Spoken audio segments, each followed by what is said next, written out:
Hello everyone, today we will be understanding books 7, 8, 9 and 10 of the Republic, which is written by Plato as an ode to his teacher Socrates. The entire book is a philosophical account which is written in a dialogue form between Socrates and other characters like Glucon, Adimantus and Polemarchus. So the central idea or central theme we will be discussing in this video. The book 7 talks about the allegory of cave. So it's a dialogue between Glucon and Socrates. Socrates asks Glucon to imagine a hypothetical situation in which the prisoners are in a cage, the prisoners are in a cave. They are chained, they cannot move their body or head. So this is a cave, the prisoners are here, their face is facing the wall of the cave and they cannot move their heads, and on the back of them there is a fire lit up through which they can see some of the shadows, the black shadows on the wall of the cave, and they feel that this is the ultimate truth, this is the ultimate reality of the life, of their life and of the world. So one such day, some prisoners got an opportunity to escape from the cave, and when they went out in the real world, they were astonished to see the beauty, to see the greenery, the landscape, the colorful world, and they understood that the truth is far more better than what they have been understanding, and they have become philosophers. They have understood the real meaning of life, and they wished, in fact they tried to go back into the dark cave and explain their friends that whatever we are understanding, whatever images or shadows we are seeing on the cave, they are false, they are not true, they are not the reality. Instead the reality is far more best, far more better. So to this the Glucon questions Socrates that when they have understood the reality, when they are in the real world, when they have escaped from the dark cave, why are they so much wanting to go back into that dark place again? So to that Socrates smiled and said that, dear Glucon, the people who have seen the reality of the world have become philosophers now, and for an ideal people or for an ideal person who have become philosophers, it is their duty to teach everyone, to explain everyone the reality, the truth. So the philosophers are wanting to go back into the dark place to explain that the beauty, the truth is far more better. From this allegory of cave, what he was trying to explain is the importance of education. He wanted a place, a state where education is being focused, a good education. He says that in his ideal state, the Kalipolis, in Greek Kalipolis means an ideal state, Kali means ideal or good, and polis means a state. In his ideal state, education will be fostered, it will be given more preference than the art. He says that the art is just an illusion. It makes the people head and their mind and the soul the puppet. He says that in his ideal state, artists will not be getting any place. Only philosophy and philosophers will be getting place, and he stresses that education is very important. In the earlier chapters, or I can say the books 6, 7, or 6 and 5, he mentions about three class: the producers, the guardian and the rulers. He says that for the ruler and the guardian, it's very much important to have knowledge about philosophy. It's important for producers as well, it's important for all, but for guardians and for rulers it's very much important because they will be the one who will be protecting the nation and they will be the one who will be ruling it. So for them it's very much important to understand the truth, the reality, and should have wisdom. So it is very much important to educate them. He mentions that everyone, every people, every woman and man should be given education, equal opportunities, equal education. So this is with this chapter. Moving forward to the next book, book 8. It starts that Socrates asks Glucon, have you understood the meaning of the education, the importance of philosophy? Then to that Glucon smiles and says, acknowledge, sir. And then Adimantus came into the dialogue. He says that Socrates, you have mentioned about some kind of constitution in your earlier dialogue. Please explain me that. So to that, in this chapter, book 8, we will be understanding the 4 types of constitution that Socrates mentions. Socrates says that every state rises and falls. He says that aristocracy is the best form, is the best constitution, is the best form of government and the highest form. But it will consequently dive into its downfall, because there will people come who will promote not promote wisdom and philosophy, but some other greeds, some other things like honor, money, wealth. So that is the reason that the state will go up in the form of aristocracy and will come down in the form of tyranny. He explains that there are four types of government. First is aristocracy, then is democracy, and then it's oligarchy and democracy, and ultimately it will go down in a form of tyranny, which is the worst form of government and worst case of a society. Then to that Glucon questions that when the state is full of philosophers, when education is being promoted, then why in that case the society will rise and fall into tyranny? Why it will go from best to worst? So to that Socrates says that, see, the state to have a human nature, it's ruled by human who are imperfect. So it is in their habit that they will do a downfall, they will face a downfall. First form is aristocracy, which he mentions is the best form. It will be full of philosophers who will focus on wisdom, on education, on honesty. And then it will go into a democracy where the rulers will be focusing on honor. They will think that wisdom is not important, but honor is important. And with that, he gives the story of a son where he will be seeing a change from democracy to oligarchy. Oligarchy is a form of government where there is a rule of few, and where wealth is being very much focused.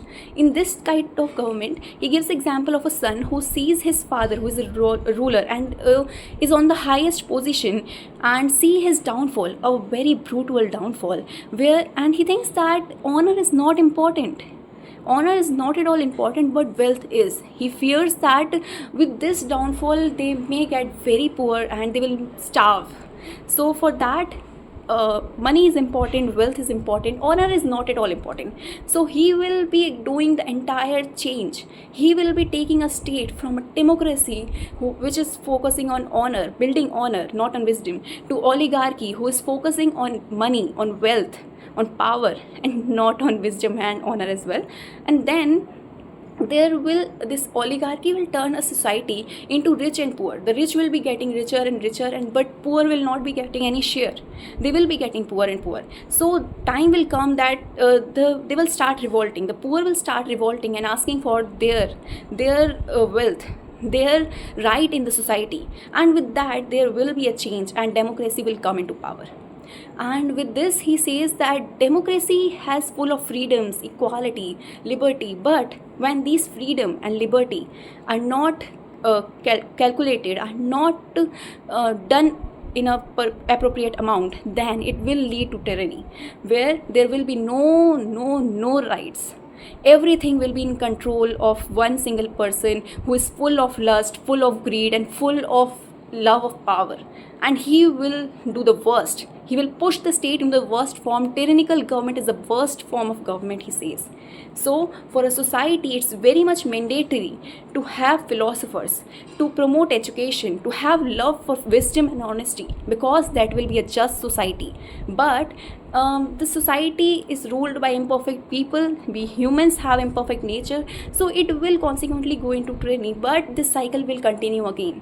He says, Glucon actually questions to that cannot stop this state going into tyranny. Then the Socrates says, no dear, we cannot, because the cycle keeps on going, and it's not a bi-directional cycle, it's a unidirectional cycle. From aristocracy comes democracy, from democracy comes oligarchy, and it keeps on going to tyranny. We cannot go back from oligarchy to democracy or democracy to aristocracy. That's not the case. So this is with the chapter. In this book 8, we only discusses about the downfall of the state and the types of constitution we have, and it again focuses on philosophers, education, and justice.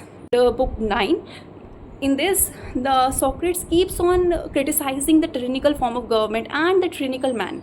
He gives characteristics of a tyrannical form of government and a tyrannical man. He says a person who promotes wealth, who focuses or prioritizes more on wealth, power, have greed, have full of lust and love for power, that kind of person is the worst form of person and will take the state into the worst form of state. So we should focuses again on knowledge and philosophy to understand what is right and what is wrong. He says in this book that there are three kind of personality. The one who is lover of wisdom, who is a philosopher, who is a just person, who is honest person and should be present in a society. For an ideal state that Socrates wants to make, philosophers are very much important. And then there comes the lovers of honor, oligarchs. And he says that these kind of person are so much engrossed in themselves, they are so much engrossed, they don't think about others, they only think about themselves, they are greedy, they are unjust, they only think about themselves, the honor, the wealth and everything. So these kind of people should not be present in a state. And then there comes tyrannical man. Tyrannical man is the worst form of man, and he says that a tyrannical man is slave of himself, his soul is not free. He even questions the glucon that, tell me glucon, what do you think? What is the state of mind? What is the state of that person? How that person must be feeling? To that, glucon answers that he must be very much satisfied with his life, because whatever he wants from his life is with him. The power. He has the power, he has the state in his control. But Socrates then explains him, no, my dear, that's not the case. Because the person might have power, but he's every time constantly in the state of fear that there may come a time that people will dethrone him, people will kick him out of the state, and he is so much alone. If you don't, he quotes that, don't see the happiness from the outside appearance, but see the happiness from the inside soul. Because he might be looking very happy and satisfied from the outside, but from the inside he is full of fear, full of insecurities, he is so alone. This is what he says, that the person, the tyrannical man, is slave of his ideas, slave of his desires. He says that one must have control over his desires. They should not exceed to such a way that it makes that person worst. We should have a desire, we should have desires, we should have dreams, we should have desires, but taking control of those desires are very much important. Because once your desires increases, they maximizes, that makes you an unjust person. You become greedy, you envy everyone, and you push the state at tyrannical form, in the worst form. He then compares the tyrannical man, who is the worst man, and a philosopher man, who is a just man. He says that a just man is self-satisfied, is happy, is full of joy, is content in his life, and everyone wants to be around him. He has no fear in his life because he had not done anything injustice. He has not done anything wrong. Whereas on the other side, the one who is unjust, the one who is tyrannical in nature, he has done a lot of injustice, he has done a lot of wrongdoings, and due to all these things, he is constantly in the fear that there will come a time that he will be dethroned, he will lose his power. Every time there is insecurity in his head that don't help him. In fact, it pushes him into a bad life, into a worst life. So it's better to become a just man, it's better to become a philosopher, it's better to have a knowledge, it's better to have a happy soul, he says. And yes, in this particular tyrannical example, he brings his old notion, the allegory of cave that I have explained in book 7. He brings that example back and says that a tyrannical man who is a slave of his own soul and of his own desires is like the prisoners in the cave, who is slave, who cannot move their body, who cannot take control of themselves. They are seeing whatever they have, they are seeing whatever the other people are showing them through the shadows, and they think that this is the best, this is the reality of the life. So we should not become the prisoners of cave. We should not become the prisoners or soul, or prisoners of our own desires. We should be free. We should become philosophers. In every chapter he focuses that how philosophy is important, how education is important, how rationality is important, and how all these things contribute to a just society, to an ideal state, to a state that he wants to build, a Callipolis. Moving forward to the last chapter and last book 10. Book 10, what he says is the imitation of art. He criticizes the art and artist again. In book 7 also, he explained that artists are not important for an ideal state because they pushes illusion into everyone's mind and they make people puppet of their ideas. So art is not important for a society, but philosophy is. So in this chapter he explains that why, on what grounds the art is not important but philosophy is. He says that art is just imitation of the original idea or originality. It lacks originality, it's just an imitation. He gives an example that, see, carpenter has his own idea of building how a chair will be. He utilizes his idea and makes a chair which is useful and his original idea, but the painter uses that chair, the idea of that carpenter, and paints it. So this is not of any use. The painting is of no use, but the chair is, because that is the original idea, but the painting is the imitation, the imitation of the art, and it is not important, it's just the forgery. And again, when that particular chair is personified by a poet, then it is again the theft of the original idea. Here the originality loses its identity again. So these poetry and poetry and painting are not important for a society. Only philosophy, only original ideas promotes truth and wisdom.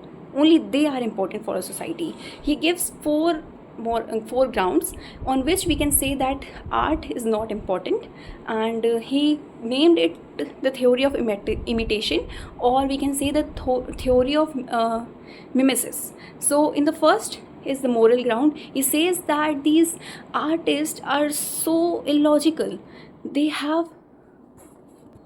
Socrates says that as per him, the poets or the painters imitates or makes mockery of the original idea. Here the original idea loses its identity, and these poets portray it in a different form. He gives an example that these poets do fun with the god, their god and their identity. They think that God is evil, has the same humanly attributes like greed. They have lust, they have envy, they have jealousy, they have full of jealousy. But in reality it's not the case. And he says that when we allow our children to read all these things that are just rubbish, they don't have any originality, they are not truth, then this kind of education will not help any of us. In fact, it will be watering a society. It will be creating a youth that is of no use, that has become the puppet of poetry. So instead of promoting poetry, we should be promoting philosophy. The other is the emotional ground. He says that poetry makes people poetry makes people vulnerable. They just become the puppet. Their soul, their mind becomes puppet of it, and they become of no use. So instead of focusing on poetry, we should be focusing more on knowledge like mathematics, algorithm, and gymnastic. Other one is intellectual, where he says that poetry is very much illusioned. It is not rational. It is of no use. And next comes the utility ground, where he says that poetry is of no use again for the ideal society, but philosophy is, because it promotes wisdom, it promotes honesty, it promotes justice, it gives knowledge to someone, it makes people disillusioned. But poetry promotes illusion. They just make their minds slave of themselves. Their mind cannot think in an appropriate way. So all these grounds, moral, intellectual, emotional, utility grounds, says that poetry is not fit for an ideal state of Socrates. And he ends this book by a legend of Ayr, where there is a story that Ayr is a soldier who died and has an opportunity to visit the life after death. He sees that after death there is a court which gives all the judgment. If you have done sins or if you have done injustices, then you will be getting hell. You will be going to hell, where you will be giving punishments, where you will have to face the atrocities of it. But if you have done justice, if you have wisdom, if you have a good soul, then you will be going to heaven. You will be having a purified soul. But if you go to hell, you will have to face atrocities, you will be punished, and you will have to take birth again. But if you go to heaven, you have a pure soul, that means, and you will be awarded. You will be celebrated, and you will be getting a relief. You will not have to suffer again for this life. The Ayr sees all the things that happens after life, and he got an opportunity to come again. He come again alive on his funeral pyre and tells everyone that do justice, promote justice. Wisdom is important, justice is important, because even after life, you will be getting hell and heaven on the basis of whatever you do in your life that you are here. He actually kind of trying to promote karma here, that if you do good, you will be going in heaven. If you do bad, you will be going into hell. Every legend that every Indian hears. Yeah, this is what the legend of Ayr is. And he ends the Republic here with the legend and says that justice is very much important. Philosophy is very much important in your life. Just prioritize it. Prioritize justice, prioritize philosophy, because when you have become philosopher, you have understood the ultimate reality, the ultimate truth of life, and you have understood how satisfied and content your life is. You are a free soul, you are a happy soul, and you will be promoting others as well. You will be educating others as well, and you will be a soul that is very much beneficial for a society. You